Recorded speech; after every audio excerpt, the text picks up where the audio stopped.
Hello साथीहरू, आज चाहिँ म रेडी भएर जान लागेको छु छाप्दीबाराई मन्दिर। सडनली प्लान बन्यो अनि मन्दिरको लागि रेडी हुँदैछु। अनि त्यहाँ देख्नुहुन्छ मेरो डार्लिङ साइडमा उसले मलाई हेरिरहेको छ। बाई बाई, म तिमीलाई पनि साथमा लिएर जाँदैछु सम्झनामा। बाँकी भिडियोमा गाडी कुर्न भनेर चोकमा बसेको, यति साह्रो गर्मी होइन, घाम कति लाग्यो कि गाडी आइपुग्यो। अनि म निस्किएँ दमौलीको लागि भनेर। गाडी चाहिँ अब खैरेनी र चारजुङ स्टेसन दुई ठाउँमा रोकियो। म दमौली पुगेँ, अटोमा गएँ मन्दिरको लागि भनेर।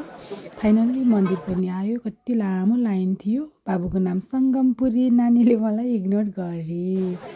अनि मेरो पूजा आज सकियो, कति फास्ट सकियो, धेरै भिड भएको भए पनि। अनि फर्किएर म दमौली आइपुगेँ। दमौलीको बजार चाहिँ पुरै बन्द हुन्छ नि त शनिबार, जहिले शनिबार जान्छु म चाहिँ मन्दिर। खाजा खाएर फेरि बसमा निस्केँ जुगेडीको लागि। म आइपुगेँ जुगेडी। यस्तो चर्को घाम। घर फर्केपछि फेरि एकछिन चोकमा जान भनेर कान्छी आई। अनि चोकमा गएर सामान लिएँ अनि सब्जी बन्यो, खाना खाएँ, सुतेँ।